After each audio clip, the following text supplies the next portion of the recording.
दांव पर क्या लगाओगे? पैसे सब कमाना चाहते हैं इस दुनिया में। किसी व्यक्ति से अगर आप पकड़ के पूछें क्या भैया तुमको पैसे चाहिए, क्या बोलेगा? सर हाँ चाहिए।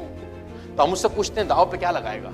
उसने बोला दांव पे क्या लगाएंगे? कुछ नहीं, हमारे पास तो लगाने लिए कुछ नहीं है। ये बड़ा इंपॉर्टेंट लाइन है जो मैंने नीचे के 4 शब्द लिख दिए हैं कि पैसा कमाने के लिए कुछ ना कुछ दांव पर लगाना पड़ता है यार, है ना। जब तक आप कुछ दांव पे नहीं लगाते ना तो पलट के कुछ आता नहीं है यार। वो कहते हैं जिंदगी कभी देती नहीं है, जिंदगी सिर्फ लौटाती है जो आप दिया होते हो उसको। जिंदगी कभी आपको देगी नहीं, जिंदगी आपको सिर्फ लौटाएगी। क्या लौटाएगी? जो आप उसको कभी ना कभी किसी भी रूप में दिए होगे। दांव पे क्या लगाओगे? मैं एग्जांपल देता हूं आपको। राज कपूर साहब बॉबी बना रहे हैं ना, राज कपूर साहब बॉबी बना रहे हैं। मेरा नाम जोकर फ्लॉप हो चुकी है। राज कपूर की मेरा नाम जोकर सुपर फ्लॉप होगी, बहुत पैसा लग गया, कर्जा आ गया। अब वो राज कपूर बॉबी बना रहे हैं। बॉबी बनाने के लिए पैसा नहीं है, फंडिंग नहीं है, तो क्या कर रहे हैं? अपना घर गिरवी रख दिया। क्या कर रहे हैं? आरके स्टूडियो गिरवी रख दिया, है ना। बैंक से लोन ले लिया, गिरवी रख दिया। और अगर फिल्म फ्लॉप होगी तो सड़क पे आ जाएंगे। इसको बोलते हैं दांव पे क्या लगाया। जो भी आपने एक्टिविटी करनी शुरू की, जिस बिजनेस में आपने हाथ डाला, दांव पे क्या लगाया? सब कुछ दांव पे लगा दिया कि अगर खुदा ना खास्ता बॉबी फ्लॉप हो गई तो राज कपूर साहब सड़क पे आ जाएं। स्टूडियो गिरवी है बैंक के पास, घर गिरवी है बैंक के पास, ऑर्नामेंट्स गिरवी है बीवी के बैंक के पास, जो गिरवी हो सकता है, गाड़ी गिरवी है बैंक के पास, सब कुछ जिससे पैसा आ जाए ताकि बॉबी बनाई जा सके, है ना। और फिर जाके मार्केट में काम करना शुरू किया, है ना। साल 2 साल 3 साल लगाए, 3 साल पैसा लगा, 3 साल एफर्ट लगे। उस 3 साल में कितना कमाया होगा जब फिल्म बन रही होगी? 0। और दांव पे क्या लगा हुआ है? सब कुछ।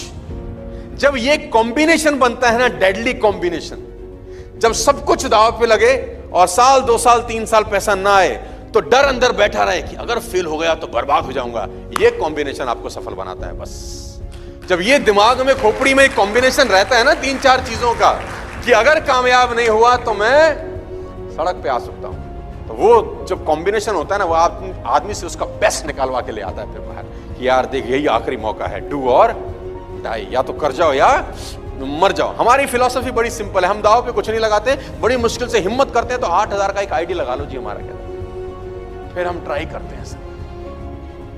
फिर हम कभी कभी आएंगे सेमिनार में, सर होगा नहीं तो शैम्पू से नहा लेंगे सर, है ना। देखो दांव पे क्या लगा रहा है ये।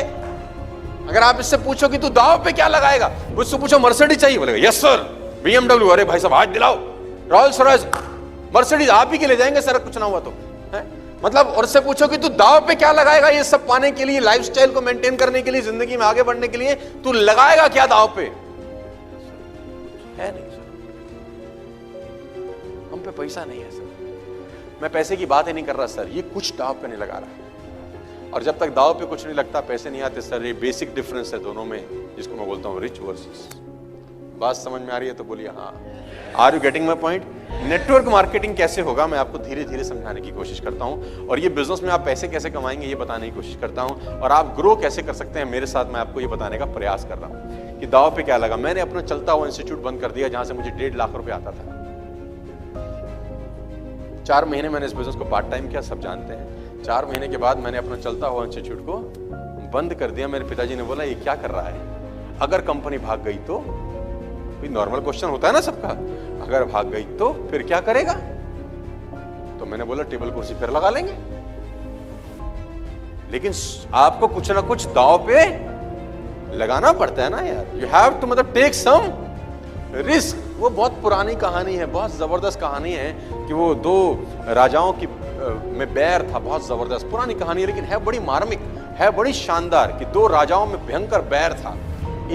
एक सीमा पे था, एक दूसरी सीमा पे था, दोनों की भयंकर लड़ाई थी और कभी भी एक दूसरे पे अटैक कर सकता था। एक बहुत शक्तिशाली था और एक बहुत कमजोर रहता था। तो कमजोर वालों को एक बार नोटिस आया, कमजोर वालों के पास नोटिस ही आया, गुप्तचर विभाग ने बोला कि फला दिन जो शक्तिशाली राज्य है वो तुम पे अटैक करने वाला, आक्रमण करने वाला, तुम तो नेस्तनाबूद हो जाओगे, तुम्हारे तो अल्ले पल्ले कुछ नहीं। ही वाज मतलब बहुत बड़ा राजा है उसका। और फिर क्या करें? तो मंत्रियों की सलाह हुई, मंत्रियों ने बोला ठीक है एक ही रास्ता समझ में आता है, पहले तो ये तय करो कि पक्का खबर है कि आक्रमण होगा। तो बोला 100% पक्की खबर है कि बड़ा राज्य तुम्हारे छोटे राज्य पे आक्रमण करेगा, इतनी तारीख को इतने बजे सेनाएं तुम्हारी सीमा में आएंगी और आक्रमण होगा, लड़ाई तैयार है। अब क्या करें? उसने बोला अब एक ही तरीका है कि उन्होंने कब आक्रमण करना है, तो बोला 3 दिन के बाद। बोला तुम एक काम करो, तुम आज रात को आक्रमण कर दो। तुम उल्टा मार दो। उन्होंने बोला हम तो वैसे मर जाएंगे भाई, खरबूजा छुरी पे गिरे कि छुरी खरबूजे पे गिरे, कटना तो आखिरी में खरबूजे को ही है। तो बोला हम चले जाएं तो क्या होगा?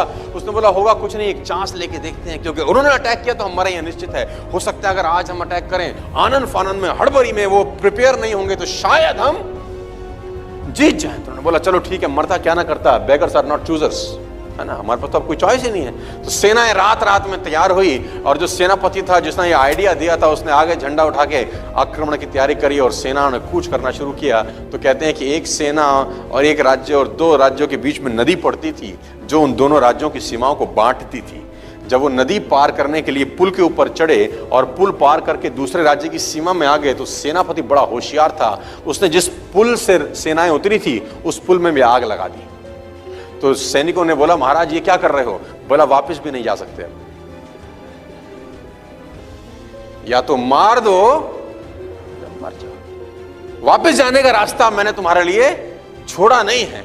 तो मरता क्या ना, और दाव पे क्या लग गया जानते हैं? जिंदगी दाव पे लग गई। अटैक किया और जीत गए, अटैक किया और जीत गए। कहना जब दाव पे सब कुछ लग जाता है और आदमी के पास पीछे लौटने का रास्ता नहीं होता, जब वो अपने पुल जला देता है तो सफलता फिर उससे दूर रहती नहीं है। ये सब सफलता प्राप्त करने के लिए कुछ बेसिक इंग्रेडिएंट्स हैं यार, जो आपको चाहिए होते हैं। जब तक आप दाव पे कुछ नहीं लगाते होता कुछ नहीं है।